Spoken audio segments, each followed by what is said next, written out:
Let's fire up the streaming then. Oh my god. And then it's down. All right, everybody, I think we are going live here now. So, for anybody who's tuning in already, welcome. It's so great to have you here on DigiByte's 6th anniversary.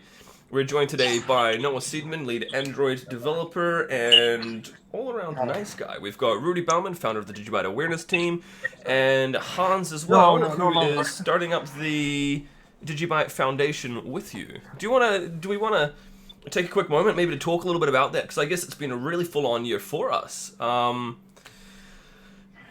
What kind of happened there to start up the foundation? Absolutely, a lot is happening. We just had our second board meeting for the DigiByte Foundation. Although we're not officially launched yet, we do consider ourselves already as the acting board so far.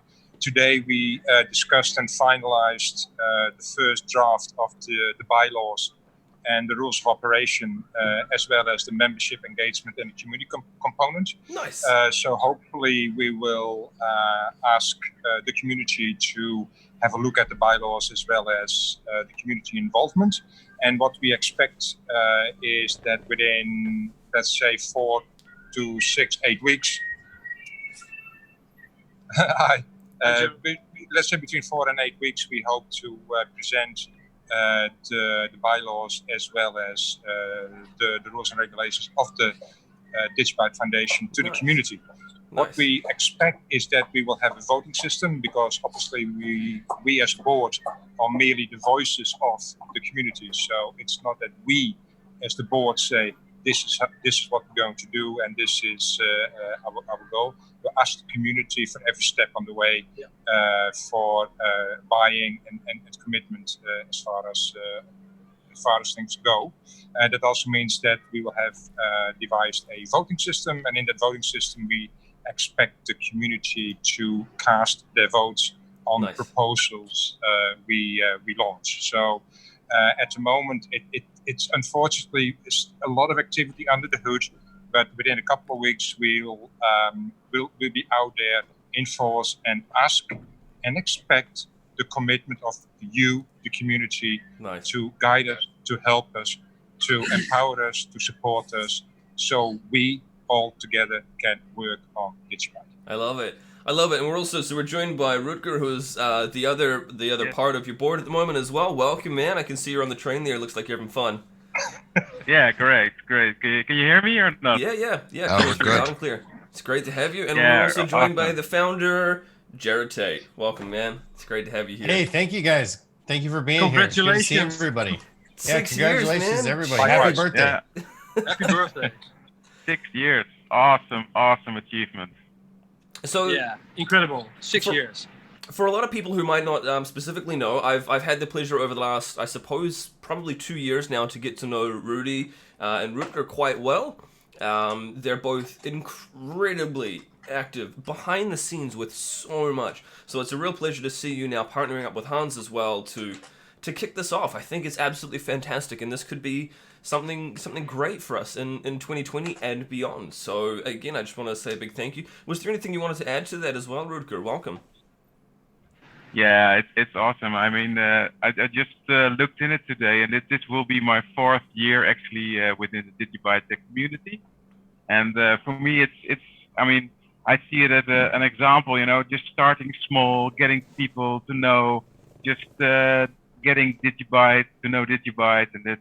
Just doing some small stuff, and it just gradually grows into more and more, like doing things like wallet integration and working together with the developers for the translation for the wallets, and then of course the DigiByte awareness team. That was also a very great journey, and now a new journey will start with the foundation. So I think this is an example of anyone in the community that can just start small, do the things that they like to do, and just help to grow, the whole DigiByte blockchain. I'm not a developer, like Jared and his awesome team of developers, or Noah or Josie or any of the other wallet developers, but everybody can do his part.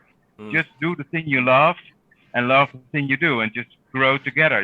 That's really the spirit of decentralization, and that's what we want to go on for the foundation as well in the future. So I think that's great, man. And that actually that sums up a lot about what Noah's been doing as well. It's something that you love, and you can really see that like being poured out into the Android wallet. So we've had a huge year with that. Did you want to talk a little bit about that? Like I've actually got on a second screen here the changelog for the last year. Holy shit, dude! Yeah, it's amazing. It's an amazing amount of work. Yeah.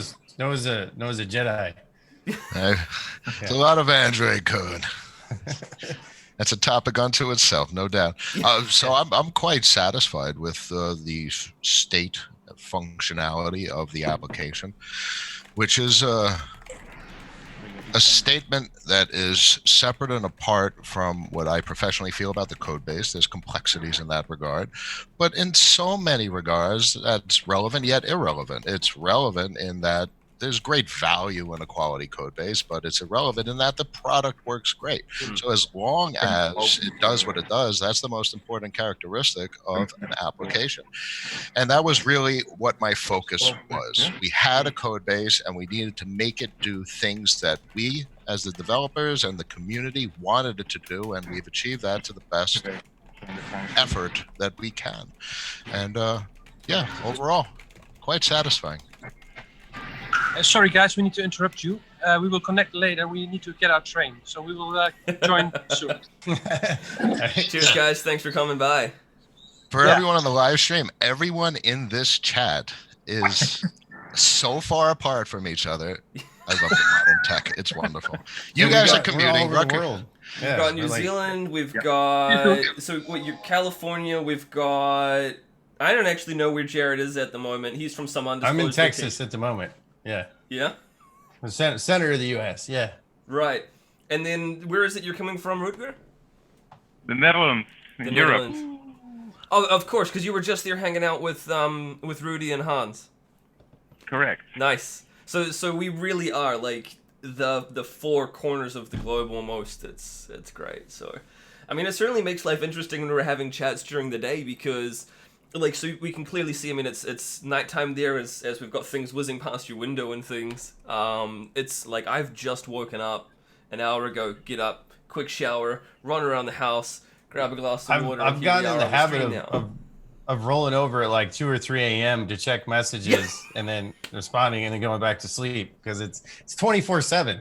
Yeah, that's right. 7 days a week. And then, you meet somebody and it's their Monday, but it's your Sunday. Yep. And vice versa, and it's or it's like it's midnight for me and I'm going to sleep, but Jared's waking up nice and early in the morning or something, and it pings all the time. It's great because there is always something happening, and I think it's actually really shown lately, especially when I look back now over the last 150 fucking videos. Like that's almost wild. every single day. There's accomplishments impressive. Going on with DigiByte. It's like the fifth year. Yeah, this last year has been insane. Like, I can't believe how much has actually been done. How many new connections, how many new platforms have added DigiByte, how many, even development-wise, between iOS, Android, new interface for Block Explorer, updates, UdoCrypt, hard fork, Digi Assets. Like, I mean, I can't, like, need a list of all the things that, even in a down bear market, it's been absolutely amazing. It's been wild. Seeing the amount of development and engagement, and it's by far the last 12 months exceeded any year of the last 6. It's been absolutely crazy, and it's all organic. Yeah. Yeah. And it's all organic, grassroots.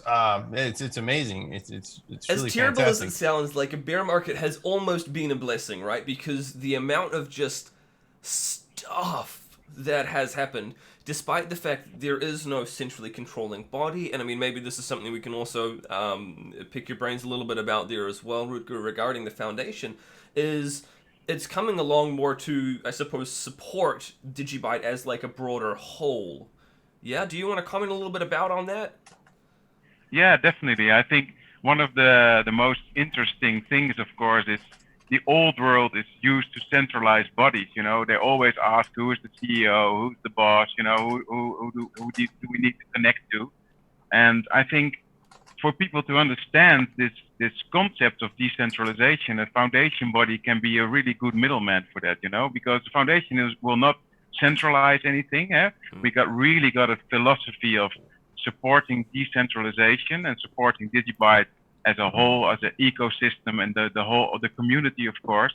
But it is also a body for the more traditional entities, to connect to, and to be able to have some form of voice or face for DigiByte, which of course in essence will not be any centralized aspect, but still can be a bridge between the old and the new world. I think and so. That's where I think. Sorry, go ahead, man. Yeah, so I think that's where the foundation really can play a very good role in getting the DigiByte word out even more. So one of the things that is not super commonly known was we had a rather large sports team in the United States wanted to partner with DigiByte. I think this was actually, we kind of wound this up and decided it wasn't going to go anywhere last year at like the very start in like February, March or something. But the main problem that they had at the time was there was no entity that they could involve with this. So unfortunately, despite the fact that we are all here, we're all trailblazers in a number of ways, there are still companies that still want something. Point of contact. So, yeah, it's been quite frustrating over the last 3 years. I mean, I can't even remember how many meetings some of them face to face, and they're like, well, what do you mean there's no company? Aren't you the CEO? And I'm like, no, I'm not. There's no group. I'm even still facing this. Even next week, I have meetings, and it's informing these people that, hey, DigiByte is not a company. There is none. Now there's companies built around it, but yeah, it's been a huge pain point. And that's why I think the foundation and the approach that you guys are all taking, I think is the right way to go, because it just alleviates a lot of that confusion. And we all believe in this new world, this great, decentralized future, but we still have to bridge where the rest of the world is to get everybody on board. Yep. Exactly. But I feel a change, because exactly what you said in the early days, and especially for you, because I'm not, of course, so long involved. It's only a few years now, but I can feel the change that at first we had to really pull for it, like push it and ask, and now people just engage with us. They ask us, can we? We want to listen to you, or we want to integrate. Can you help us? This change of momentum really happened in the last year, and I think this is something that only will get reinforced in the coming period. So it's really exciting. Yes, absolutely. Yeah, I think that's true. As somebody who is involved quite a lot with big business, is that something you wanted to add a few cents worth there, Noah? Yeah, I'm a futurist, and everything I say, I'll say that with regard to what I see in business is that it operates slow. You have an idea today, it takes a couple years to even get to a potential place for something to take action. So from a futurist perspective, overwhelmingly what we have today and what is occurring with the foundation are building blocks, brick and mortar of a foundational structure. This is an immutable entity in almost countless regards that will be here in 5 years, in 10 years, in 15 years. There's nothing to break down. So what is the I digress, but here's a fascinating notion. What is the fundamental driving force in all of modern civilization? Profitability and taking advantage of opportunities. So in 10, 15 years, people are going to be looking for ways to exploit the shit out of existing blockchain technology, stuff that is entrenched infrastructure. This will not be unutilized. This will be profitized, consumed, for better and for worse, but frankly, it's neither bad nor good. It will be consumed by society because it could be used for things. Anyway. No, I'm just kind of, I'm taking it. I agree. Like, that's the thing. And I think, Rutger's right. Over the last especially the last 12 months, we have seen more of a shift from people coming to DigiByte to say, from us going to people coming to DigiByte to say, yeah, we'll list you, we want to work with you, we want, like here's us extending our hand rather than the other way around, sort of thing. So it has been a real mind shift. And yeah, there are going to be people that are going to, like, that's the thing, like you say, this is for business. Business has to make profit. Unfortunately, like, that's the... They need a point of contact. They need someone to talk to, even though it is not a representative. There is no such thing as a representative of a blockchain entity, but it is a point of contact, something that reminds me of like a virus and the receptor. So you've created a receptor for the viruses of status quo civilization to interact with. Previously, they would come in contact with us and be like, I don't know what to do with this thing. I don't know how to talk to it. So good stuff in that regard. Yeah, there's Absolutely. still talking to the people and the introductions and the people I have like reaching out. And there'll be more details on some of the people I'm talking to later come out, but I don't want to jump the gun on anything. But there's still, even with people that have been in this industry for 5 or 6 years, don't really get decentralization.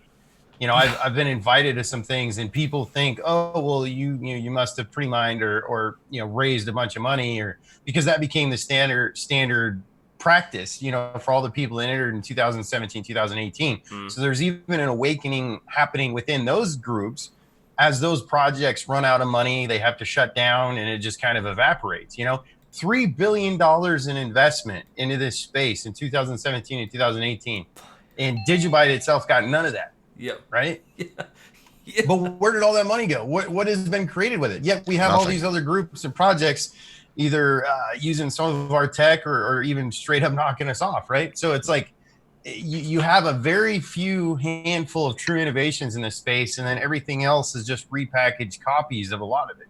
Yep. And obviously there must have been a lot of parties, like the party that Rudy and Hans must be having upside down there, right? They are on the other side of the world, so it's... Absolutely. You're upside down, guys. Yeah, you're still upside down. Hold on. Well, I tell you what, while they're doing that really quickly, what I want to do is I'll fire this up. So thanks to SC Farms, they've gone and basically put together a bit of a package for people to go if you want. You can spend the night, stay there. So while they're having a little bit of fun with that, what I'm going to do is I've got a ton of names. The people in the chat here in the Zoom room won't see that, but I'm bringing it up on the screen. We're just going to hit the spin button, and we'll see what happens. Someone's basically just gonna, courtesy of SC Farms, get a silver package there. So this is going out now to Kick-Ass Coins, who's actually in chat right now as well. So congratulations, dude. You should reach out to the SC Farms. Congratulations. Thank you again to everybody who is tuning in on the live chat. Thank you especially to Fingies for the super chat there. Some really familiar faces there. Some new friends as well that we're making from the looks of it. Great to see everybody in there. So thank you so much for popping by and just celebrating this with us. Like, it's been one hell of a year, really. There has been so much that we've gone through, including the Odacrypt hard fork, which was actually our first hard fork in a couple of years now. And we're looking into the future, I suppose, with 2020 as well. We're looking at a couple of others. Did any of you want to share your thoughts on the network upgrade? Like either the Odacrypt one or something for in 2020? I don't specifically want to call it the Prog Pow upgrade, but you know what I mean? Like, do we... Assets comes to mind. I love those assets. I think that SC Farms has been going for some time. Probably 6 months at this point. And it's overwhelmingly just an example of someone observing an opportunity, how to consume infrastructure that exists. And that's just fascinating to see. It's brand new and just spin the clock forward. And that's a beautiful thing. I love it. Yeah, it's awesome. The SC Farm is really an example of also what the importance of the community is, because one of the most strong part of DigiByte, of course, is its community. I mean, all the people in the community is in essence a point of knowledge and a point of reach out and a point of awareness and a point of creation for DigiByte. And the beauty is that the community keeps on growing and growing. We can only imagine what it will bring for the future. And I think to come back to Josiah's question about the hard fork, I think we learned a lot about the AutoCrypt upgrade. It went pretty well, pretty smoothly. I mean, all the parties that have integrated DigiByte, they were supportive of the hard fork. There was none non-supportive. Some parties were hard to reach, and that's also due to the decentralized nature, especially miners that were way back in Russia or in China or whatever. So we really went out of our length to try to connect to everyone. So I think that it's a lesson learned for any future hard fork, that we can even try to engage even more with the community, especially in foreign languages, to prepare ourselves for future hard forks. It's a very good point. For those who are not too familiar, and I mean, I suppose many people won't be, because this is something that happens a lot behind the scenes. So Rudy and Rutger both spent a metric shitload of hours contacting different pools, different exchanges, making sure they had upgraded. Have they said they're going to upgrade but they haven't yet upgraded? Can we get a confirmation? Have you got a block that you've mined with it if you've said you're going to upgrade? And it was Yeah, thank you guys. I mean, thank you to the other people that helped that too. I mean, just focusing on the development side and making sure that works, that's just one piece. And then let alone actually going out there and contacting all these people, because it was actually, I was blown away by just how many mining pools and different groups that I didn't even know about were out there mining and helping secure the DigiByte network. I mean, it was truly mind blowing for me. I mean, it was hundreds. I mean, it was several hundred groups and people and entities that we had to reach out to. That was the most fun part. Was we're getting right towards. I'm sure it was. I was talking with Jared. I think even right before we got that 70%, we're at 68% or something, and we're looking at it going. We've got these other couple of pools, and we just, who the hell are they? We genuinely don't know. And I think it's great. I think that really genuinely speaks to the true spirit of what it is that we're all here for. I think a great point is the notion of a non-contentious hard fork, and that was achieved. There are not many chains that have best said, the entirety of blockchain projects, most are contentious hard forks, or at least there's controversy. The achievement of a non-contentious hard fork means there's such regularity in the community, a consistent thought of support and involvement, and that's a beautiful thing. Yeah. Someone's getting called for a train or something there? Thought I heard something about Martians. Yeah. Are you guys Martians? Is that really what? Everybody from the Netherlands? Is that the true story? Yeah. Yeah, it's Rudy and Hans, yeah. But so it was great. And again, although Mental Collapse is not here as well, he was obviously quite instrumental in AutoCrypt itself. So big shout out, thank you, sir, to all of your contributions. Again, another one of those bodies that is behind the scenes doing, helping out and however it is that they are best able to. And I think that kind of contribution is awesome. So, big thank you to Mental Collapse for the AutoCrypt algorithm, because not only, thank you very much for that, but he's actually been instrumental since 2014. When we first went to 5 mining algos and the first version of DigiShield, and then we tried converting it to multi-shield. Without him, we wouldn't have actually fixed some fairly significant issues with it. And so a lot of people don't know that, but he's a brilliant programmer. To this day, I mean, I still don't know who he is. So, that's another cool thing about DigiByte is anybody can contribute to it. I mean, there's been brilliant contributions in ways, and we don't even know who the people are. And it's not just code. I mean, there's other things, other doors that have opened, or, listings that have happened. There's been people that have helped out that we'll probably never know. So we, definitely huge thank you. If by some chance any of those people are watching this, thank you. I think it shouldn't be understated his capacity. What he did in code, 99.9% of human beings on this planet couldn't do, and 99.99 can't understand. It's absolutely fascinating. I'd say 99.9% of devs out there couldn't do it. Yeah. It was, they say true blockchain devs like that are rarer than pandas, and I get a lot of credit, and I got to tell you, I'm not like a genius. I take different pieces and put them together. But when it comes to doing pure, original, unique stuff like UdoCrypt, I mean, that's there's maybe a couple dozen people on the planet capable of doing that. I think. There was, I think at least half of you in here were in that chat. Without wanting to throw them under the bus too much, Poloniacs actually were doing a deep dive of DigiByte's multi-shield. They were coming to us and they were saying, hey, look, we want to find out a little bit more about it. We've got an external cryptographer who is fascinated by the notion of it and has been working away on it now for several days. Can you chime in and kind of check over some of the work and our understanding of it and things? And it then took this cryptographer another 20 minutes. It took a long time for him to go through all of the ins and outs of how it worked, the implications, and at the end of it, they were just absolutely blown away, and they wrote a glowing report, which unfortunately never saw the light of day. Maybe the one lawyers day we'll put the kibosh on it. Not the tech people wanted to release it, but the legal team put the kibosh on it. I love that Mental came in. So when I said 20 minutes, it was Mental came in after the report was shown in that thread. What was it? A signal thread or whatever. And Mental came in. It must have been a half an hour. And he was like, yeah, you're off on this calculation. Yeah. Yeah. By a lot. First it was off like this, and then it was off like this. And at the end of it, though, the conclusion was from Poloniacs, they were like, "Wow, this is more secure than Bitcoin." That was their words. It was overwhelmingly the case. It was beautiful.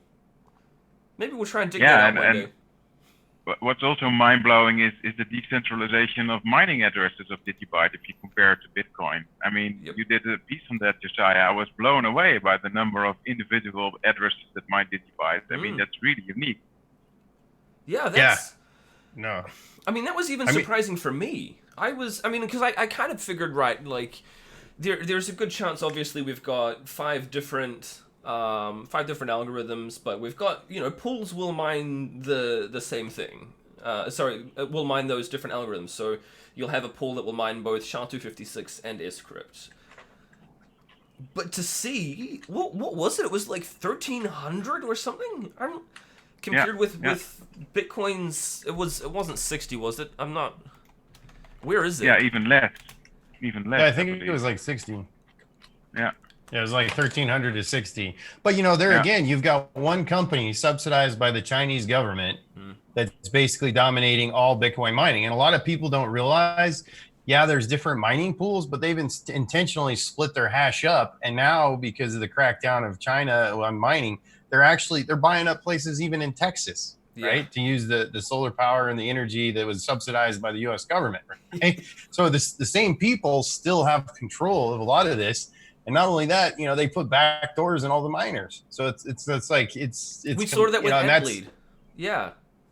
So it's not like this is some kind of hypothetical, maybe it was intentional.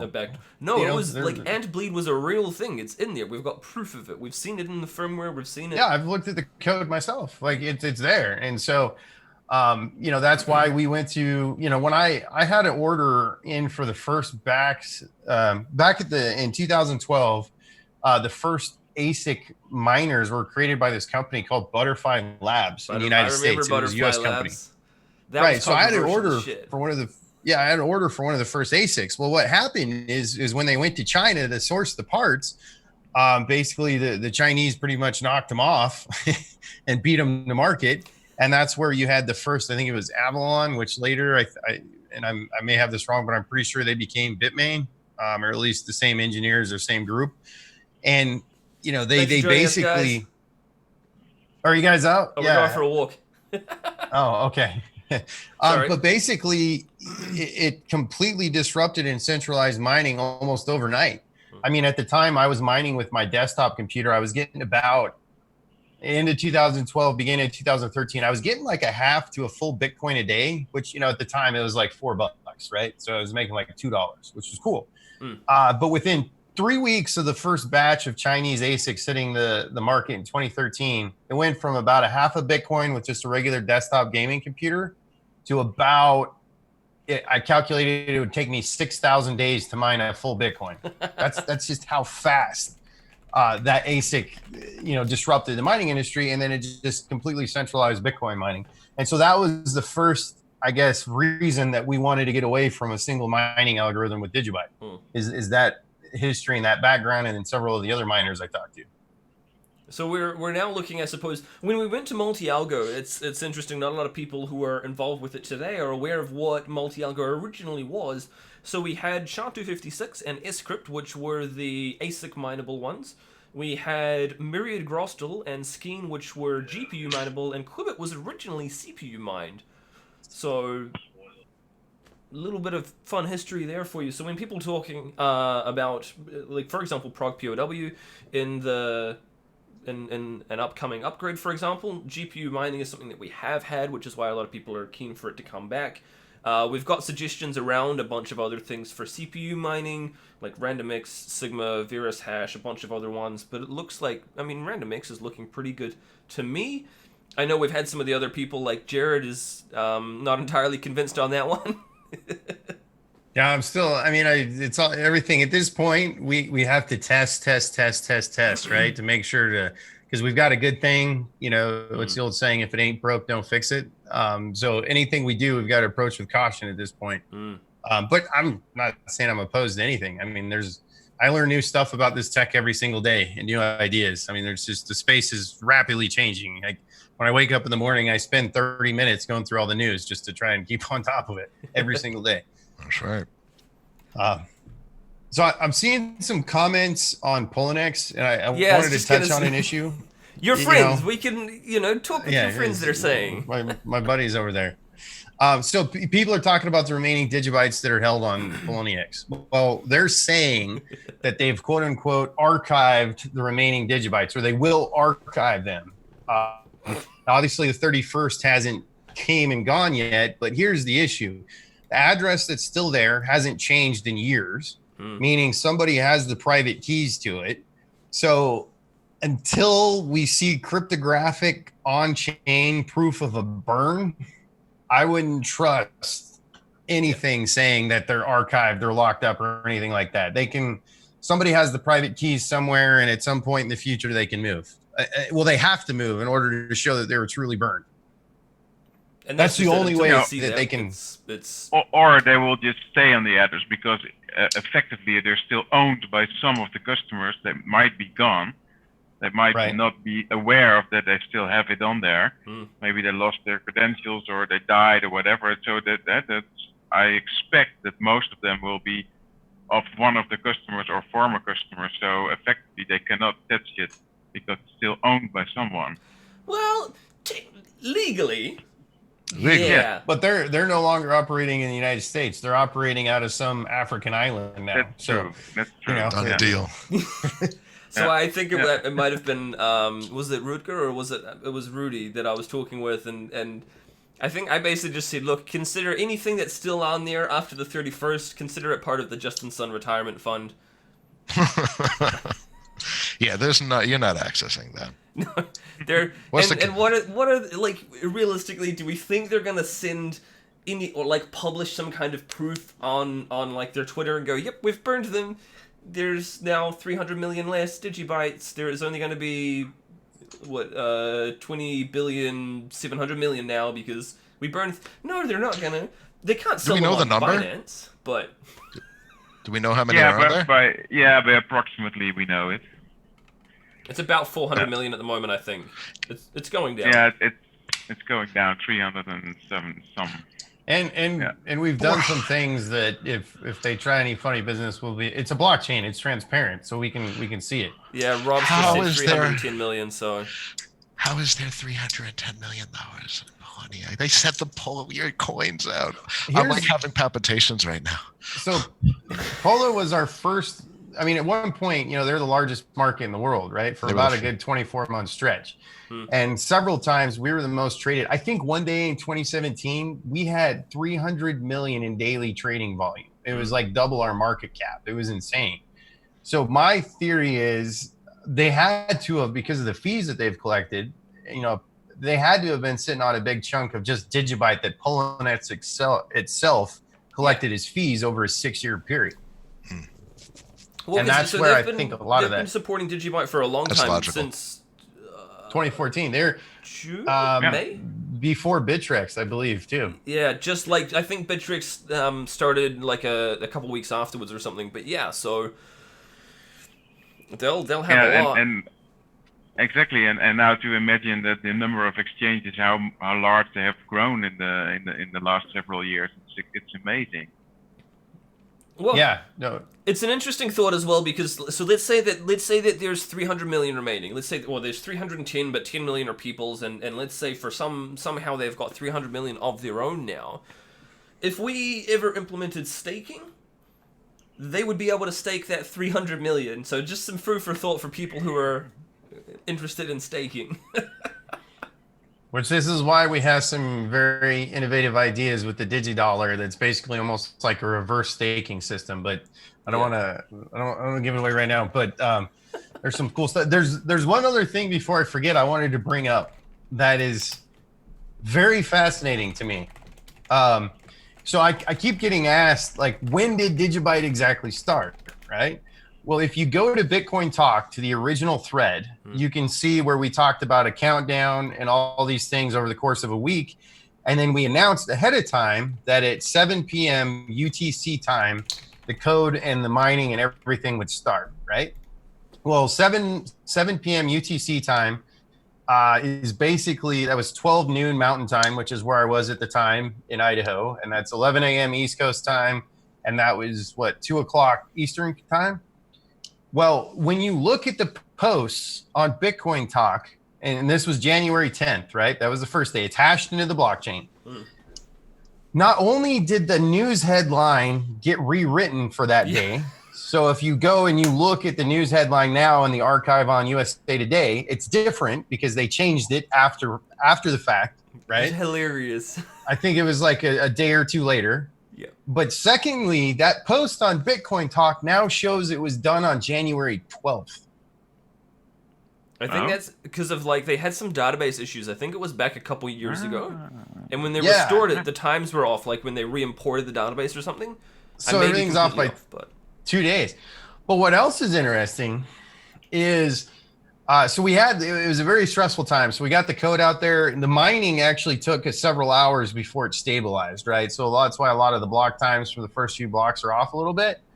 But when I was researching Unix time, which is the epoch time that's used for the timestamp of the block, doesn't incorporate a lot of, it's not considered accurate UTC time. So how we remember as a human being experienced the blockchain 6 years ago is not how it's going to be reflected today, which actually means every computer system and timekeeping system on the internet itself is actually not accurate at all.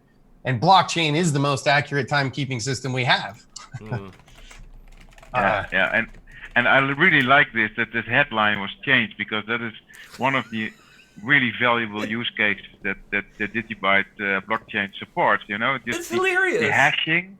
Yeah, the hashing of any digital information, which you can store on the blockchain to prove the authenticity of the electronic content. That's a use case that's going to be really very important in the future on blockchain. It's already deployed on the DigiByte blockchain, by VID. It's really innovative company in the Netherlands that use actually DigiByte blockchain to push the hashes of any electronic document, on the blockchain to be able to verify the authenticity of that content in any moment of time in the future. That's really nice. Is the phrase or sentence, I think the notion of a decentralized source of indisputable, validatable, immutable, verifiable information this is going to spin the clock forward. Right. Yeah. So, Unprecedented. is there a way that I can actually share my screen here? Yeah. So down the bottom there, where you've got share in the middle, click the. Oh, okay. I see it right now. Yeah. So while you're doing that, really quickly for people in the live chat, I've just put a link in there for Shapeshift. They're giving away several Keep Key wallets to celebrate our birthday here. We've also got the Atomic wallet, are giving away several 5 random people $100 worth of DigiByte, which is quite cool. So I'll put that in the live chat as well. And we'll do a little bit of another giveaway as well. So we've got some details here from where are we? So. Hey, I'm gonna quit and come back. Their 6th anniversary T-shirt, which I bought myself. Woo! They're also giving away. We just lost the Jared. And I said I'd be right back. Yeah. So yeah, we've got they've got a retro T-shirt as well. Use the discount code DGB6 if you are buying anything from there. Get yourself a nice shirt like this as well from FateNox.com. Clicks and Vertbase have sponsored a couple of cards, each with a bunch of DigiByte on them. So thank you to Clicks.io and Vertbase for that. So there'll be 2 DigiByte gift cards we'll give away. Accept Cryptos are giving away several sets of stickers for DigiByte, Bitcoin, and Litecoin as well. And also thank you to SC Farms for their package, which we've done the draw for and already put details. Here we go. USA Today. Yeah. Can you all see that? Okay, so this is how the historical archive on USA Today, their headline, right? So if you come up here to the top, usatoday.com, story, money, business, 2014, January 10th, target customer data breach, right? But if I come here, so a lot of people wonder, why is this news headline important? Well, that news headline was actually what was used to generate the first block. We took the hash of that, and that's actually what started the blockchain. So if you look here, USA Today, January 10th, target data stolen from up to 110 million customers' data. So they actually changed the amount. So if I went in there today and I changed that 70 or 110 to 70, the entire blockchain wouldn't work.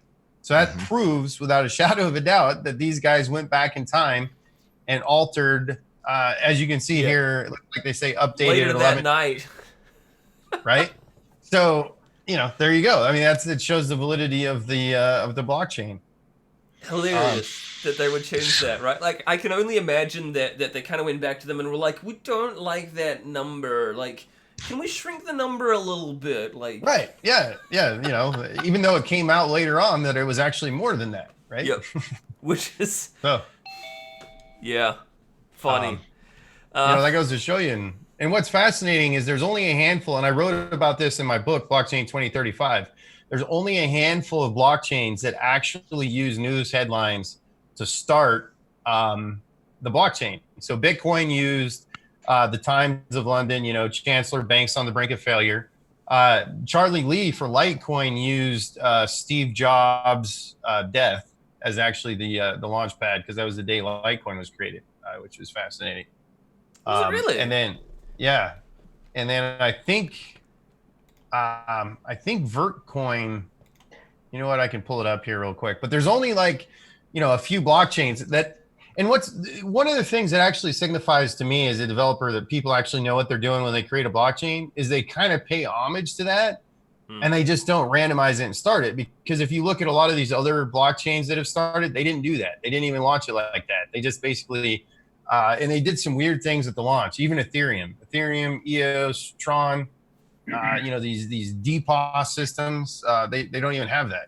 One of the funny things that I've seen, though, is actually, and in fact, Noah can comment about this on the Android app, is when certain GitHub issues show up, or certain, you can see when people have forked the code, and then a child project of it has gone, and all of a sudden, the crash reports are coming in and stuff, and it's... Well, I don't discredit the complexity of that kind of code development. I myself do it. It's not easy, but it's easy to fork a project, press run and build and deploy and change a couple of strings files for the name of the application. But for the love of God, change the API key for your crash reporting suite. For sure. It's in the manifest. So we've had notifications. Was it Bitcoin interest or something? What was it? I don't recall specifically. We've had I think it was 6 or 7 forks. The last time I checked, I haven't checked in a while. Yeah, I'm pretty sure But even it was interesting. they forked the code as well. Specifically the Android wallet. I think they were playing with it. I don't think there was any like real traction with any of the forks. Well, people don't realize how much it takes to maintain just a single app. And that's one of the things, people accuse us, oh, there's not a lot of activity on the main GitHub. There's 30 different GitHub repos on there, right? And these algorithms that measure developer activity and this stuff, it's all based on a single GitHub repository, the main core protocol. What people don't realize is we've built an entire ecosystem of support infrastructure because we kind of had to, whether it's block explorers, mining pools, mobile wallets, quick wallets, quick sync light wallets. We had to kind of build all this. Now we have a lot more people that are coming in and stepping up, like what Atomic Wallet's done, BitFi, a lot of these other third parties that are supporting us now, which is kind of taking a lot of the pressure off us. But, a lot of people don't realize 16, 18 months ago, there really wasn't a lot of options. Yeah. With third party systems. So yeah, and it's interesting because that specifically matters if you are an ICO and you've got nothing. Like if you're starting from scratch, sure, it matters a lot. But if you have, like, this is something that's come up about Dogecoin and the likes, especially a little bit about Litecoin, but predominantly Dogecoin. If nothing happens to it, who gives a shit? It ticked over. Have they actually implemented SegWit yet on Dogecoin? Like they'd had one semi-release or something. It was tagged as beta in 3-4 years. Who cares? Everyone. That is such a good point. It itself is entrenched. The original projects are entrenched. They are executing programmatically by defined rules. Spin the clock forward. They will be still doing the exact same thing in 20 years, 30 years, 40 years. They will be consumed. It's just a very fascinating thing thinking of the future with regard to these projects. I just looked it up in the book here. The one other coin that actually hashed the news headline was actually Vertcoin. And I didn't realize, but they actually launched one day before us. Yep. Their birthday was yesterday. Yeah. And so happy birthday, Vertcoin.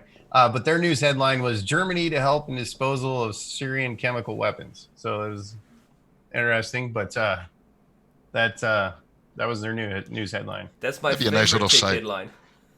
And then Litecoin Genesis block was New York Times, 5th of October, 2011. Steve Jobs, Apple's visionary, dies at 56. So that's a pretty good tribute.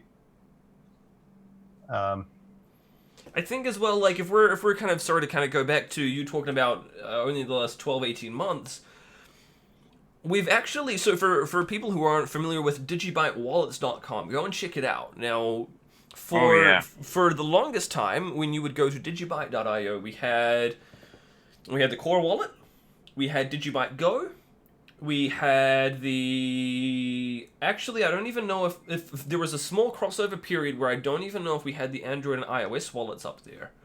And we had Coinomi and we had Jack's wallet and not a lot else. And this was that was just over 2 years ago. Sort of, was it October, November 2017, I think? Correctly, and yes. And now we have over 30 different choices. Yeah, that's insane. That's so much from the last, I mean, that's more than a new wallet every month, basically. And they come in all different shapes and sizes, something for everybody. I mean, I've very recently, obviously, I've managed to review the likes of the SafePal wallet and things like that, which I've got here, and I've also got, where are we? I bought my SecUX wallet. Yeah. I want to make one point on this. It's fantastic that we've had so many different third parties start supporting us and adding to their wallets. But I want to go out there and say, I personally have only looked at the code and reviewed maybe a handful of them. And I believe that the next era of mass hacks and stuff are going to be these wallet services that get compromised. Either they roll out a corrupt malware update or something like that. So I would urge everybody to kind of do your own research and make sure you vet and verify, because I can tell you that if somebody comes up one day, oh, we just added support for DigiByte, and they're not legit, that's kind of been a fear in the back of my mind. So I just kind of want to voice that publicly right now. That happened but with I the think there wallet are a lot of generator. good, right? There are a lot of good third-party providers that are completely dedicated and focused on their product, and I think that's fantastic. Because once again, going back to the point earlier, to maintain a single one of these wallets on a mass level now, I mean, you need a team of people working full time. That's right. just all there is to it in this day and age. The only reason the DigiByte wallet is not that case is because we don't have there's no centralization in it. It's a SVP. But a lot of the wallets out there are not SVPs. They're relying on a back end server. Most people, because I still get people all the time that ask me that are new. They're like, why do I have to wait for the chain to sync? Most people don't even know what a core wallet is. They don't even know what the QT wallet is, the Bitcoin QT or DigiByte QT, and that's where it all started. When we talk about Bitcoin and DigiByte being open source, that's the code that gets compiled to run a wallet, right? That's the what we call the reference client, the main thing.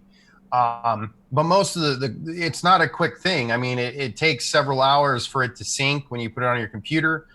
But all other clients are basically referencing that one and implementing it. But a lot of times what developers have done is they run that as a back end on a server, and then they link to that for the front end user facing wallet to make it seem like it's quick and instant, when it's in fact still relying on that third party. So the beautiful thing about the Android and the iOS wallet that Noah and Yoshi have done a lot of fantastic work on is the fact that it just connects to the blockchain. There is no server. Absolutely. And that's why I always also push everybody to run their own full node, DigiByte full node. I mean, it's so simple. The only thing you need is a desktop. Just install the DigiByte desktop wallet and make sure that you open up your port 12024. As some people have their router that they will filter that port out. But you can easily go to DigiByte wiki at dgbwiki.com. That's the full instruction on how to do this for yourself at home. So you can really support the DigiByte network by becoming a node in the globally distributed network. And what the cool thing is, with the mobile wallets, you can even connect to your own node. So if you really want to use it in the Satoshi way, you can just fill in the IP address of your own node when you do your transaction. So really be your own bank in a full sense of way. It's really nice. Right. So this right now, my Android wallet is currently using my desktop. So instead of going off to find another node randomly, it will connect back to my computer, and my computer will then broadcast it. So we've got a screen share here. Yeah, so this is what we talk about by the core wallet. So this is actually a wallet that's mining right now. So that's what we mean. That's all it is. And so what I went through is I went in here, and a lot of people don't realize the first block in the blockchain is block 0. So I come in here, get block hash 0. That's the block hash, and then I get the block, and then here was the block timing and all the details of the very first block in the blockchain. But that's all possible here through this core wallet, and it just runs like any other app, and you can download it for Windows. You can download it for Mac. I'm running this on a Mac. You can run it on a Ubuntu or anything you'd like. So that's what we mean by a full node. It's just basically the core software, and this keeps a full history of the blockchain, and you don't even have to do that. In fact, you can actually they can prune it. Yeah, you can. You can actually prune the blockchain, and you can limit it to like 500 megabytes of space. Yep. And so you can actively be a part of maintaining the network and the security without filling up your hard drive, which DigiByte comparatively is much smaller than even even most mainstream video games. I think I just downloaded Call of Duty the other day, and it was like 90 gigabytes. Exactly. That's right. Absolutely. It's a Yeah. fraction of that. Yeah, I run my full node on a mini PC. I just bought a mini PC that's dedicated running my DigiByte node 24/7. And I just attached a mini USB hard drive. I bought it for like 50 euros, I think. It's 1 terabyte. And it's enough for a long time. So the costs are really low. So the only thing you need is a good internet connection. And, well, most parts of the world fortunately have that. Oh, and a lot of people don't know, you can actually come in here and you can actually, if I go to settings, you can actually, or if you go to preferences, you can change the color under the display. Yeah, so I can actually change it, and I just have to restart it. We'll Command Q it, and you know, Bitcoin QT, it still looks as ugly as it did in 2013. They haven't updated it at all. Yeah. Yoshi was gonna try and make it look nice and pretty. He was keen to, but he's also busy working at the moment on Digi Assets for iOS. So I saw some people in the chat talking about guides and stuff to build on Digi Assets and DigiByte. We would love for help writing up materials in basic introductions for people to do this sort of stuff, because I will agree that's the one thing I think focusing on in 2020 would be time well spent. Is just educational resources and materials to help people understand, you know, how to build on DigiByte, how to do this, because, you know, one of the things I realize is we can only do so much individually, and just doing the development stuff. Because remember, none of us right now that are here, none of us are getting paid. And I think all of us have taken, you know, just as much of a hit. Wait, I'm not getting paid for this? I'm sorry, Josiah. Like I was going to tell you, but, you know, now decided to do it on the live stream. No, I mean, we've all, you know, myself, I mean, nobody likes the bear market. I mean, I've kept pretty much everything in DigiByte myself, and, you know, I've taken a 90% hit like everybody else. So it's rough, but, you know, we're all volunteers, we're all dedicated, and that's actually what makes this work. It's a beautiful thing. Yeah, absolutely. And that's also why I like the DigiByte awareness team so much. I mean, they're also a group of highly committed individuals that just pouring in hours and hours a day, every day, day in, day out, just to get the awareness out, get new listings going on, get community involvement. I mean, this team is really amazing to work with. And I mean, some of the people are known. Also, a lot of people are just in the background. They'll never show their faces, but they just commit the time to DigiByte. I mean, that's awesome. It's really awesome. And it's really easy. It's really easy for people to join.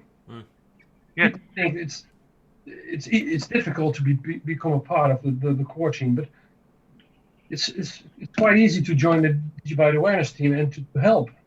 Many people are expecting too much from the people that are working voluntary. Yeah. And we are all just community members like anyone else, and anyone else can just join and help, whatever it is, writing or whatever.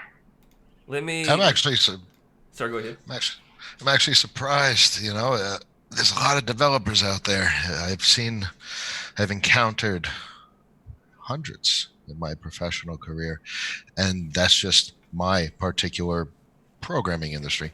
Android, yet alone backend services, yet alone website dev, yet alone iOS, yet alone nowadays. There's so many devs, and I find it fascinating the GitHub activity. Come on, devs, show yourself, pop out from those trees, pop a pull request. Let's do this. I mean that was slightly both disappointing, but also like a bit of a eye opener was to see on the vert base, somebody's gone along and they took the issue that I opened up back in February last year for Vertcoin, sorry, not VertBase, for Vertcoin, and the issue that I raised was basically, look, if you're GPU only, you're always going to be vulnerable to rent attacks. Go multi-algo. We're going to be dropping Myriad Grossel. You can pick that up even. That's a great starting point. But that additional ASIC security will help prevent the problems that you've been having. somebody actually went through, I think his name was NZ Squirrel, and he went through and actually made a pull request to do just that. He went through and did all of the legwork, and it's unfortunate, but I don't think they're actually going to be accepting that. With DigiByte, it's a little bit different, where, I mean, for the most part, the general, not consensus even, but the mood behind the community is pretty blatantly obvious for the most part. And so if you are coming along and you're going to contribute something, even if it's just like a fix for certain things inside of the Qt wallet, so you wanted to spruce it up a little bit, like Jared mentioned, it's been almost the same now for the last 5-6 years, if not longer. Well, really longer, actually. Go right ahead, like Noah says, and make a pull request, and I mean, or lodge an issue first if you want some feedback, and then make a pull request, and why not? We're keen. Let's do it. It's about having fun. Have some fun, guys. Drop 20 minutes. Write some code. I said that. I did that. Go for it. Noah said that 20... he regrets it because we're now 2 years on and he's still around and it is like a rabbit hole. Like, you know, once you enter, it's just you keep going deeper and deeper. But you know, that's the thing. A lot of people, it's been amazing to see this industry mature over the last, well, you could argue whether it's, you know, gone the opposite direction in some ways, but you know, from a capability standpoint, when we first started DigiByte to now, I can honestly say, I think almost every single day I've learned of a new idea, use case, or potential benefit for humanity from this technology 6 years on. And it's still happening, and it seems like it's accelerating. So that's the amazing thing, is it's like Noah was saying earlier, the foundation that we have now and we've been working on and we're building is going to be built on for 20, 30 years to come. You know, some of the tech, some of the use cases, the commercial viability, you know, and it's like he was saying, it's going to become, you know, the base, you know, it is the base for the future. And in the future, we're going to be looking back and be like, remember when we did that? Remember when we did that? You know, it seems very fascinating. I mean, prime example, I look back, it seems like ages ago, going through the messages and comments on the first few pages of Bitcoin Talk. Yeah. But when we first did DigiShield, there was a real issue at the time. Litecoin wasn't stable. Dogecoin wasn't stable. None of the leading UTXOs at the time were stable. And there's these groups that were attacking them, and they were literally killing off chains.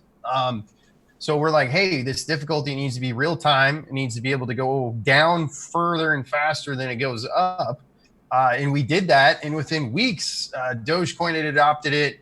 Numerous other chains adopted it. Eventually, Ethereum adopted it. When Bitcoin Cash forked off from Bitcoin, when there was the big drama in 2017, you know, we were out there saying, hey, what's everybody waiting for? Their chain's not going to stabilize. You can't take a chain and decrease its hash rate by 90% and expect the difficulty adjustment system that's still in Bitcoin to work right. And it didn't.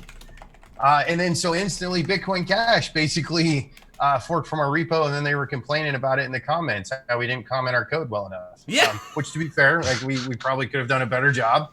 But my point is like that 4 years innovation, old at the time. Right, you know, I mean, yeah, that innovation is now a part of the system, the ecosystem, and it came from DigiByte. And we've seen there's probably other things that we don't even know yet that are being picked up, and it'll happen in the future. And Absolutely. So it's kind of cool to think that, you know, we are building this base, and security is the most important thing, because without that, none of this exists. It's like, you know, I couldn't help it today when I was driving to the gym, listening to the National Public Radio, and they were talking about TravelX and how it's the currency exchange booth in the airport, which rips you off, by the way. Like I cringed when I am forced to use them because their exchange rates are so bad. All airports is the worst. It's the worst, right? Everybody knows you don't exchange currency in an airport. Well, the fact that their worldwide system is down now because their computers have been taken over by crypto ransomware demanding ransom in Bitcoin, it's just so ironic, right? You know, like why do we need these intermediaries to exchange for us and to move money around when computer code and cryptography and the universal laws of mathematics are so much more powerful in enforcing, truth and transparency. It's a beautiful thing. What's fascinating is that everything we do goes up against the status quo. And if you're talking about like a company, like a disrupting company, it's a company, it's a centralized entity going up against the status quo. You get the notion of conflict. You get the notion, it's understandable. There's a conflict of interest. Two parties about to engage in corporate warfare. But that's not what is occurring with cryptocurrencies. There is no sentience in cryptocurrencies. There's no contention. It's not like there's any malicious intent. It's not like cryptocurrencies want to take over fiat. They want to win. They want to disrupt the industry for the benefit of cryptocurrencies. It's a decentralized entity. It's just a fascinating observation of what is occurring. Yeah, definitely. So there's one very important thing. If you look at any disruptive change that is taking place in society, it's never done by changing the old system. It's by building a new system which will grow in parallel, and the old system will get used less and less.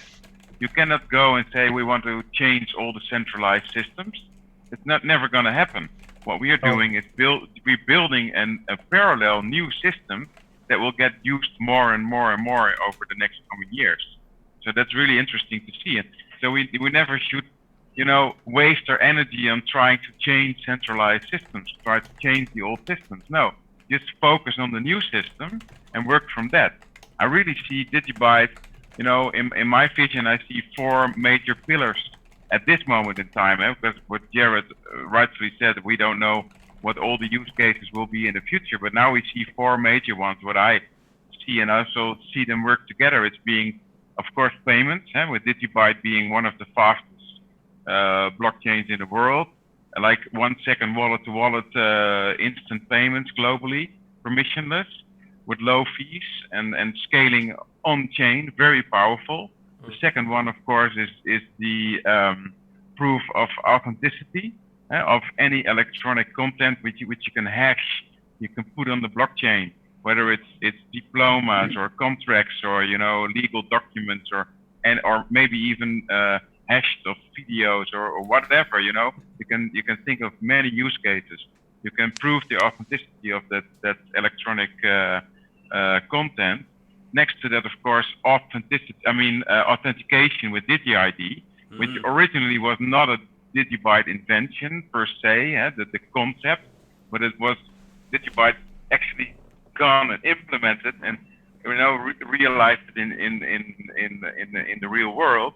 And so that's a very important system. Of course, the fourth one is DigiAssets, where we can tokenize any real world assets and do a digital representation on the blockchain. And those four pillars that can work together. I can see use cases where you can create, DigiAssets, where you can do economic transactions in DigiByte with the permissionless payments, and where you can have proof of documents put on the blockchain and log in with DigiID. It can create a whole economic system which is completely parallel to the old system. It's completely permissionless without any third-party intermediates, without any party that can stop transactions or that they can influence or manipulate it. It's a parallel system that we're building. It's really interesting.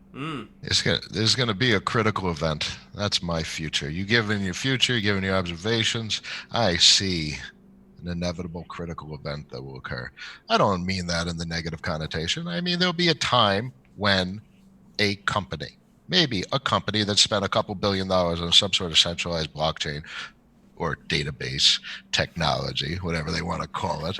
But then they'll realize they don't need to pay for servers. They don't need to pay for people to maintain the servers. All they have to do is consume an established pillar, historic, entrenched blockchain project that is paid for by people around the world that contribute to the stability and the security of a global network. A free piece of infrastructure. That is what I see as the critical event. Instead of spending $1 billion a year in infrastructure, hey, let's use the stuff that society is giving us for free. And that's the thing I keep telling people is people don't realize there's so much underutilized aspects of the DigiByte blockchain and even the Bitcoin blockchain. But I think we're actually implementing solutions like DigiID. DigiID is a solution for authentication that you literally can scale infinitely. There is no limit. You could literally have every single person on the planet using DigiID and entrusting the security for all their applications to themselves with the system. So that's one of the ways. And other ways that we can do it that we're actually exploring and working on some projects. But you know, the gist, I guess the point I want to get across is there's ways to leverage blockchain technology. Like Noah said, it's free, it's out there, it's decentralized, it's secure. And once companies start realizing that and understanding that, floodgates are open. Critical event. They're like, this is the status quo. They're like, hey, CEO, we got free stuff we could use. They're like, nah, that's a horrible idea. Let's spend $1 billion. And they're like, yeah, great idea. That's literally what's going on. That was a really big thing back in the day, especially not so much in the whole like Microsoft being like anti open source software, but the fact that people would kind of view open source software and the fact that it was free as a negative. Right. And it was really interesting. It wasn't until we started seeing the likes of Red Hat and Canonical come along and a bunch of other things where people kind of started to catch on. And I view these very similar to like the Foundation. They are individual entities which in and of themselves do not control, say for example, the Linux kernel, but they're there to help it. They employ people to support it, to develop on it, to build it, to create these additional like wraparound services and things like that. So And now over time we've finally seen the likes of Google when it comes to Android, which is based on the Linux kernel, and they're basically going, yeah, it's free, it's open source. Why wouldn't we? Like 100%. It just makes sense. Yeah, I've always agreed with that. Like, let's keep DigiByte decentralized, but by all means build commercial companies around it. I mean, I myself right now working on a real estate application that uses DigiByte, working on another document platform. And then I've got like a securities platform for issuing stocks and stuff, which I don't want to go into, but there's a lot happening, you know, in different spaces. And so I encourage everybody to do that. You know, I know Rudy's got a project going on. Different kind of projects. I'm talking to different companies like VID and also a big software company here in Holland called Software. And we're really exploring different use cases. And it's very exciting. The problem, however, is to get funded, because to build such a software platform, you need to pay for developers. It's a commercial business. Until now, we have done everything voluntary, but we're now at a stage that we need to get some funds to get really started. And we're talking to some end users, some companies that really are interested in use case, so they can help also maybe with some funding. But it's a very exciting period, and I'm sure we will manage to get some real use cases. Also, DigiAssets, it's very important as well this year.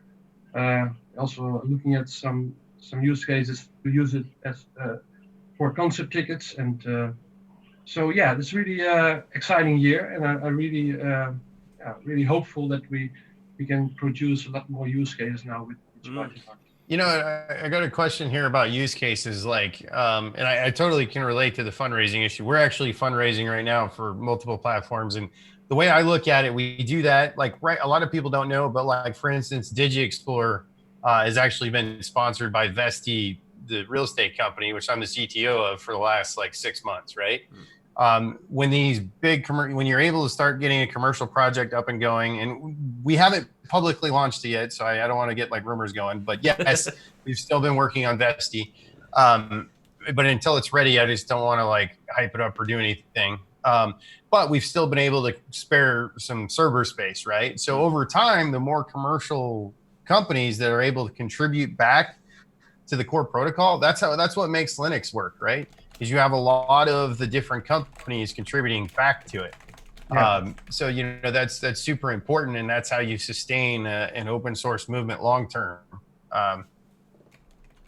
Absolutely, and I think that this critical moment in time is now finally happening for DigiByte, and that commercial companies that like to support DigiByte are actually stepping up. whether it's like a black miner that produces the FPGAs, or like wallet producers that also run explorers or full nodes for others to run on. So I think we're still in the early days. We need a lot of legwork, before we, yeah. We do for sure. But I want to point out one thing. There's been commercial use cases of DigiByte out there for years now. So I spent 2.5 years, 3 years myself in Hong Kong building DigiSign. You can still go use it today. It uses DigiByte, and it's securing hundreds of millions of dollars in trade documents and shipment details from Asia to the United States. That's been up and running for 2.5 years now. And in fact, IBM and Maersk kind of knocked it off. Like, that's what they attempted to do, but it didn't work as well because it's centralized, right? You got to have that decentralized security backbone. But that's something a lot of people, don't really know, because to be honest, when I left that company in 2017, parted ways, they still use DigiByte. So, and there are other use cases. I mean, VID, when we at the Digi Summit, they help secure a Rembrandt painting in the DigiByte blockchain, So we are there today. It's just, a lot of times people are like, what's the use case? What's the use case? When in reality, they mean when pump. Am I going to be rich overnight, right? And look at Atom ID, what he is doing. Yeah. Yeah. Oh, that's wonderful. Awesome. He's absolutely, he's on fire.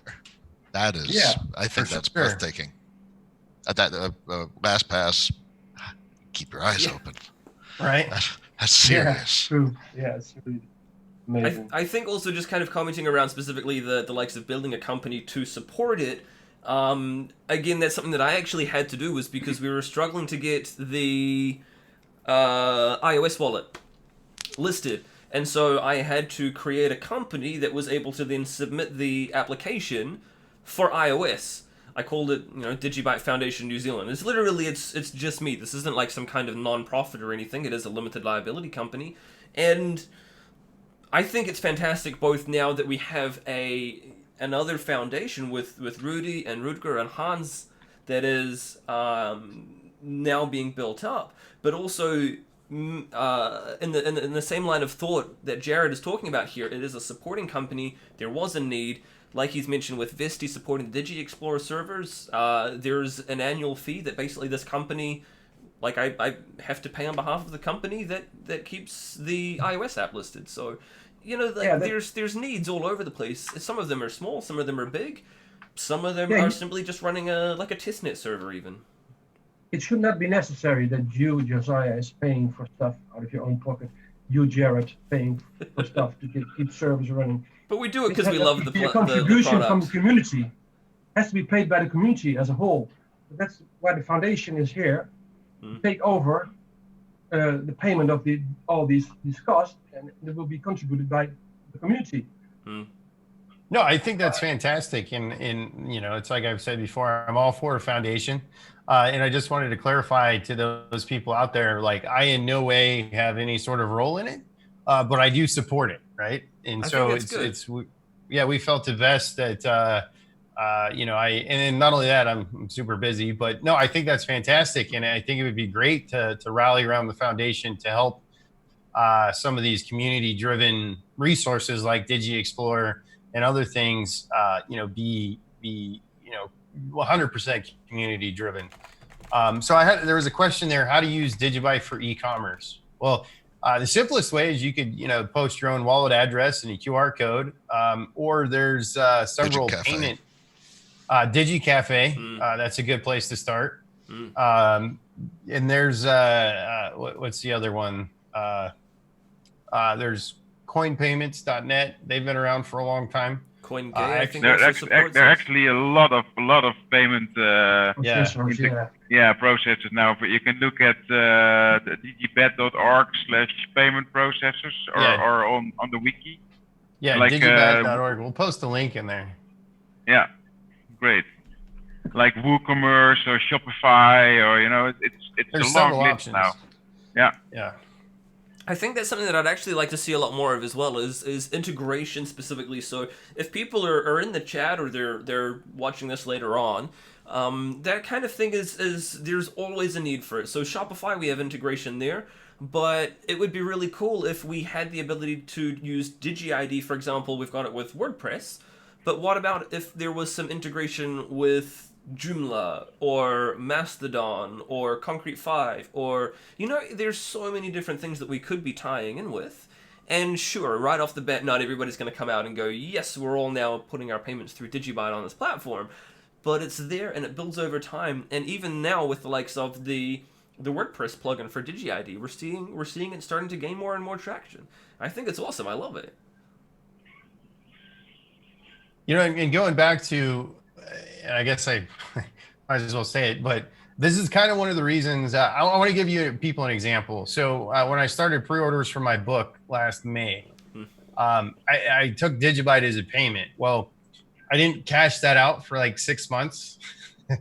And so, I took about a 50% hit on those book payments, but I still honored every order, right? But I personally basically broke even on shipping and expenses, right?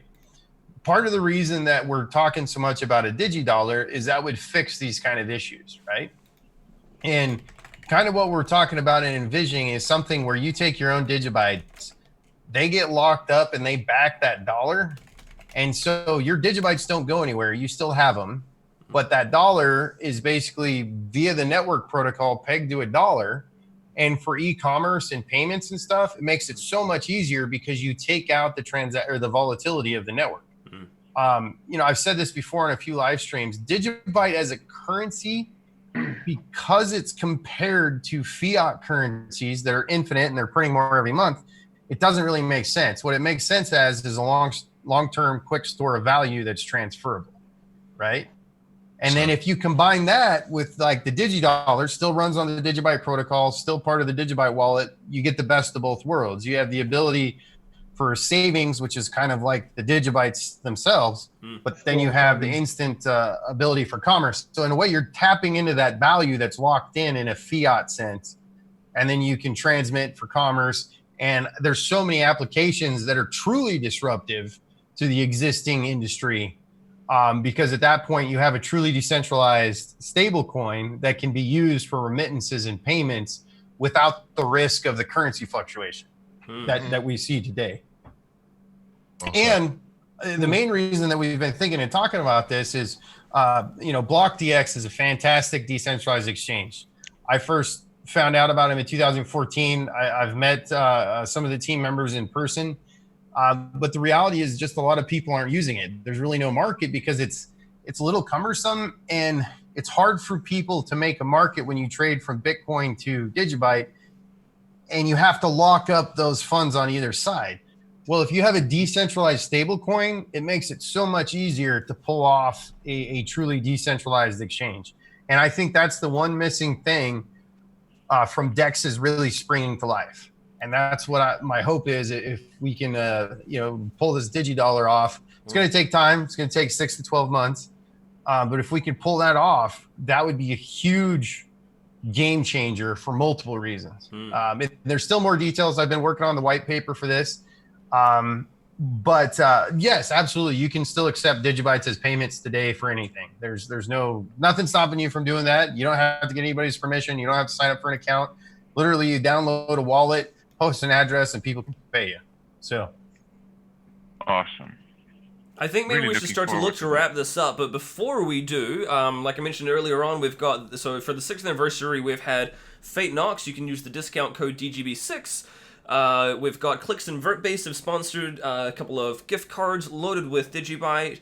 We've got Accept Cryptos have some sticker packs, and also again thank you to SC Farms for their donation too with their silver membership. Now, if you want to put something in the comments below, if you just want to sing out in the live chat and basically just say happy birthday DigiByte and include a link to a Twitter handle so that we can get in touch with you that way, or otherwise just mention that we can reply to you in the comments as well later on, but ideally just pop your Twitter handle in there, say happy birthday DigiByte. We'll go through after the stream and we'll grab a couple of people out of there. We'll do a little bit of a giveaway. So again, thank you to Fate Knox, thank you to Clicks.io, thank you to VertBase, thank you to Accept Cryptos, and we also have those earlier other wallets as well. Let me go back and quickly find them. I think one of them was... Speaking of wallets, shout out to MetalPay. I think that project is really Oh, they've managed well. They've been super supportive on Twitter and social media. So thank you. They wished us birthday wishes. And it's actually been phenomenal. I can't remember any of our birthdays. We've had so many exchanges and platforms tell us happy birthday. I mean, we've had several today. Yeah, I think Atomic Wallet, Change Angel. Thank you to Change Angel for wishing us. Shapeshift just wished us happy birthday. I just saw. VertBase. VertBase. Yeah, thanks to VertBase for all they do and all their support. I know I'm probably missing some, but there's been several, so it's fantastic. Thank you all to see the support coming from the companies in the industry. That's fantastic. Well, before we disappear, then, do we want to quickly run around? Let's do something really freaking cheesy here. What's the one thing you're most looking forward to about 2020 with DigiByte? Anybody want to kick that off? The fascinating thing is, it just needs to be what it is. Everything that everyone does is, in all honesty, icing on a pretty awesome cake. Yeah. If no one did anything, look at Dogecoin. It still is. This is still going in the same direction. And DigiByte is leaps and bounds better than the OG UTXO chains, the ICO garbage, comparable chains that are forks that have no ingenuity or uniqueness or no real point. The future that I think about more than today, almost too much, is absolutely incredible. I think we're going to see some incredible change in our lives in the next 10, 20, 30 years. And it's fascinating to say the least. Well, for me, of course, it's going to be the start of the foundation, which is finally going to happen. And we're really looking forward to get this rolling and get the community involved and get more people from the DigiByte community be board members of the DigiByte Foundation and get some good partnerships going with commercial parties that support decentralization and DigiByte blockchain and get the foundation really a good head start in 2020. That's my forward looking. Yeah, same here. I think foundation will really make a difference for DigiByte, but also I think 2020 will also in different areas see a lot of improvements within DigiByte, use cases, more applications. So yeah, I really think there will be a lot of changes, but also many people are concerned about the value. Nobody has a crystal ball, so we don't know what it will do with the price. Last year we have done really a lot, and the price only went down. So it's very difficult to have a relation with the work we do and the price. So it's impossible to. Yeah, and just to comment on that, a lot of people with the whole Binance situation think that Binance would have solved all these problems. No, it wouldn't have. It probably would have exacerbated it. So the reality of it is there's still a lot of maturity in the marketplace. There's a lot of education that needs to happen. And the thing that I'm looking forward to most is this continued, it's like this shift that we were talking about earlier. There is a shift occurring. There's a consolidation occurring. People are starting to wake up. They're starting to realize, oh, wait, DigiByte's been around for 6 years now. It's community driven. They've got all this different stuff they've created. It's going. They've got real world use cases. They've got things. Oh, nobody knows about it. Well, that's because we didn't go out there and we didn't overhype it and spend millions of dollars that we raised in an ICO, marketing, but the reality is if you were to go back in 2014 and you were to look at the top 50 projects on coinmarketcap.com and you were to do that every 6 months, there's only basically 4 or 5 projects that have consistently been in the top 50, and we're one of them. And if you look at the other data in terms of actual decentralization, we're easily in the top 3 or 4. Exactly. And that's remarkable, right? And I can tell you the markets are manipulated right now. And there are people that are trying to get as much DigiByte as they can very cheaply, very big, powerful players. And I want to respect privacy here for some of the individuals that have told me this, but I do know that there are people out there accumulating, and there's so much manipulation in the marketplace. And it's not just DigiByte, it's across the board. 90% of the volumes are fake. Yes, 100%. Let me give But it's important for us as DigiByte that we keep creating value, and I'm sure over time it will also be translated in a good product. And I wanted to. Oh, go ahead. Sorry. It's okay, Jared. Go for it. I'm trying to find the link here, so you go ahead, and then I'll. Sure. Let me give you investor guys, just 2 cents, please, everybody. To stop trying to invest to make money. There's no emotions in investing. Put your money in. If it happens, it happens. If it doesn't, that's how you invest. That's the Warren Buffett way. Put $500 in. Consider it gone. You never had it. It didn't exist. You never made it. If it turns into something, your life changes. Don't risk your money. If nothing happens, you never had it because you convinced yourself you never had it. Consider it spent, gone, history. You lost it already. That's how you need to invest. And if you have a diversified portfolio of enough of those bets and one of them hits, that's how he made it. That's how other people will too. Yeah.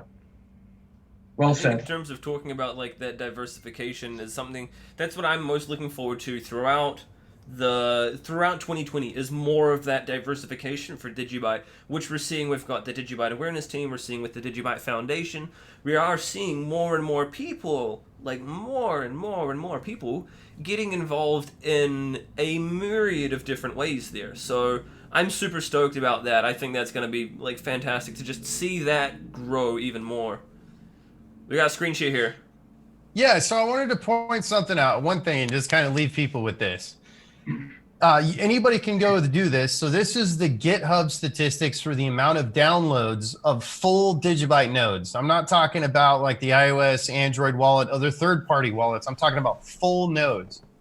The latest release of DigiByte, we've had over 21,000 full nodes. So that means right now our network is basically being decentralized around 21,000 nodes. Now, if you compare that to something like Tron, with whether they have 28 or EOS with 21, we're leaps and bounds. That's 1,000 to 1 ratio more decentralized. And like I said, that does not include people that have DigiBytes on Trezors, Ledgers, KeepKey, BitFi, all these other third-party wallets, right? If you look, if we did not have all those third-party wallets, if you look in history, so since 2017, when we first activated, we were the first ones to activate SegWit in April of 2017. Since then, we've had 291,000 downloads of the full nodes of our system. That's incredible. This is a serious blockchain, people out there in video cam land. It's wonderful, huge, incredible, the amount of participation from a node level, from a mining level. It's breathtaking to say the least. Oh, and it's like, I didn't even realize we were at almost 22,000 of this latest release. And like I said, that's just full core wallets. That does not include iOS wallets, Android wallets, which most people have. It's probably about 80-20. 80% of the people that have DigiByte don't have it in a core wallet. They've got it in other devices. So that's pretty remarkable. Yeah.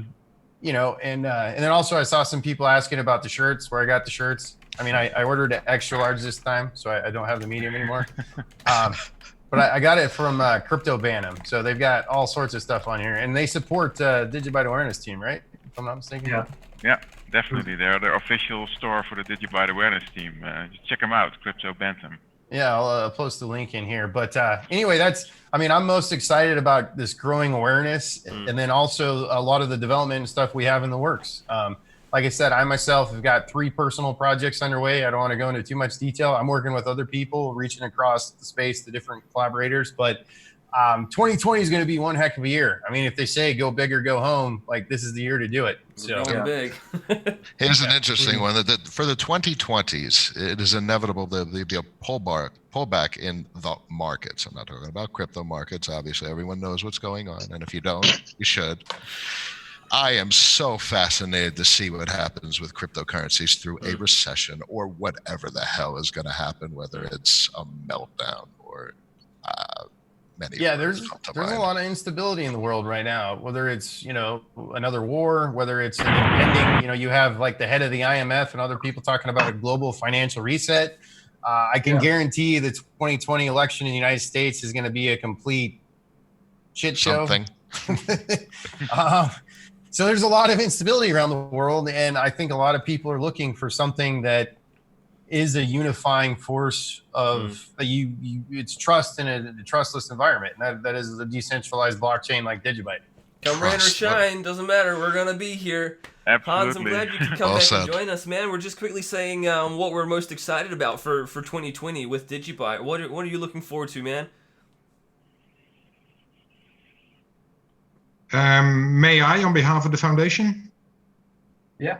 Go on. Okay. Well, one of the things, I'm back finally.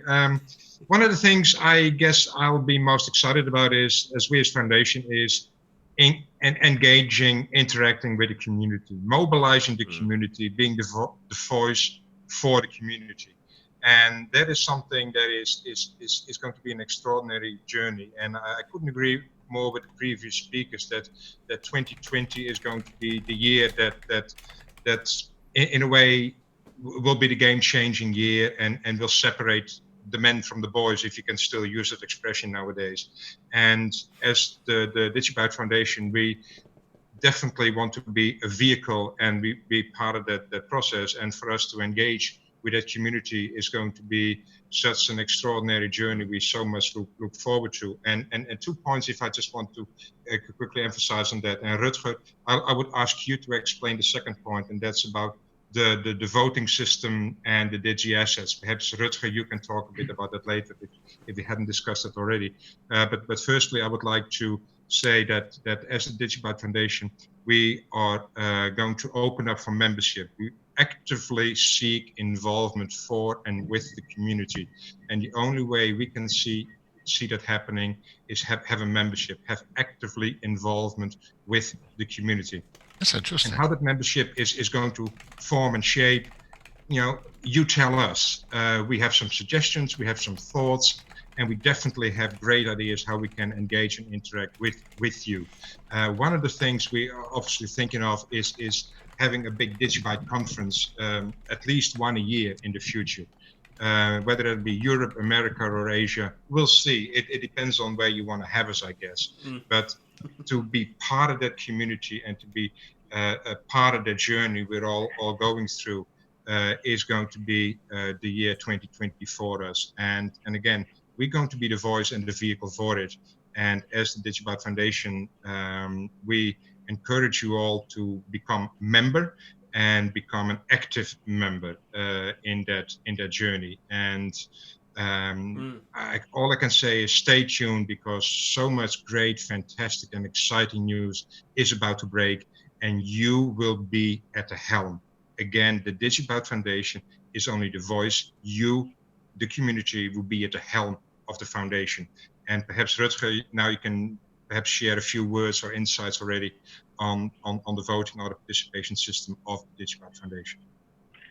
Yeah, definitely. What we're looking to deploy is to use a Digi Assets as a voting mechanism for proposals that we put out from the DigiByte Foundation, so that every member that can acquire a Digi Asset, which is effectively a membership asset, can then be used to receive a voting asset, to cast a vote on a proposal that will be the advice to the foundation to make decisions. So that's really nice, That's what we want to use, the DigiByte blockchain, the Digi Assets, the decentralized components to steer the foundation. That is what we're trying to set up in the coming period. Also, our own position as board member will be Absolutely. voted. One phrase I'd like to share: corporate sponsorships. Well, obviously, I think you're touching on an issue that's, I wouldn't say volatile, but it could be arbitrary. Obviously, the foundation and any organization or any movement needs funding to either be able to raise a voice or have a voice. So one of the ways we're thinking of is actually do seek participation with organizations or companies who support decentralization or see crypto as the way forward, and or obviously in support of and favorable of the blockchain. And luckily, there are a lot of companies in that domain already, and who would be also perhaps willing to join us. Having said that, the foundation itself obviously would not tie itself to the hip to any form of sponsorship. We're an independent vehicle, and the community obviously is independent. So therefore, the foundation is. That also brings me to the issue of the membership. We will actually seek a financial contribution of our members. Obviously, we want to keep it to an absolute bare minimum, and we're thinking of a few dollars rather than tens of dollars or hundreds of dollars. We're only thinking of a few dollars per year as a membership, but that will be enough for us to offset costs for incorporation, for legal fees, and obviously unavoidable costs we unfortunately need to absorb as a foundation, because the foundation itself is a legal recognized entity in the Netherlands that gives us as DigiByte a lot of advantages, but that also means that we need to absorb certain costs in setting up that foundation. Sure. Obviously, we keep it to the bare minimum. The foundation itself is non-for-profit. Board members will not be remunerated, so it's completely voluntary work, as all of you do as well. So it's not that we actually, invite sponsors to subsidize our lifestyle. On the contrary, the money that goes in needs to go out, and that's actually by law a legal requirement of a we will be very set up in the transparent. Netherlands. We will be very transparent. All information will be shared with the community. I'm looking forward to it. Well, I think as well, it's been really great to see. So I remember it was last year. There was me, Jared. We had Noah. Did you even pop in at that point last year for the 5th anniversary, Rudy? Yes, I was there. Yeah, that was right. Has We it had been a year? Yeah. Great to have thinking. Hans, Like, it's not Rutger here really as here. well. It's great to see the foundation starting to take off there as well. Thank you so much, gentlemen, for your time. For the people in the live stream watching, we have Rudy, Hans, we have Rutger all from the DigiByte Foundation, Noel Seidman, head Android developer and video maker for Twitter, Jared Tate, the founder of DigiByte, I myself, Josiah Jared here, a host of the DigiByte and Friends podcast as well. Thank you again to all of the people who've put up something for the DigiByte 6th anniversary, like donations and things like that, for just giveaways and the likes. We've got, as we mentioned, Vertbase Clicks, we've got the Fate Nox shop, DigiSC Farms. It's been an honor, gentlemen. Thank you so much for taking your time. Jared, you look like you got something there. Real quick, yeah, there was a question there. It's like, okay, besides running a full node, which once again, a full node is just the DigiByte software you run on. It's just the DigiByte core wallet you run on a desktop. That's all what we need by node, right? So the question was, besides that, how can you help DigiByte if you're not a developer? Well, it's pretty simple. Start with getting some DigiByte swag. So whether it's a t-shirt or some stickers, and share it with people you know. Talk about it. Talk about what you know. And then from that point forward, get involved in your local community. I guarantee you that wherever you may be in the world, there is a local crypto meetup. Yep. And I think that's the first step. And then, that helps because the one thing I think that really is unique about DigiByte is because it is such a grassroots movement, word of mouth is the most powerful thing that you can do. So even if you go out in the next week and you just tell 3 people about DigiByte and share it and just talk about what you know, that spreads rapidly. Yep. So that's what I would encourage you to do, is get involved in your local. And if there isn't none, you can host a DigiByte meetup. I would love for people to start DigiBytes across the globe. And it doesn't necessarily have to be just focused on DigiByte. You could call it the DigiByte meetup, but you could invite other projects. You can invite other things, and it could just be pro crypto, pro blockchain. It's like a DigiByte node crawler. Yeah, yeah, man. It's everything. Yeah.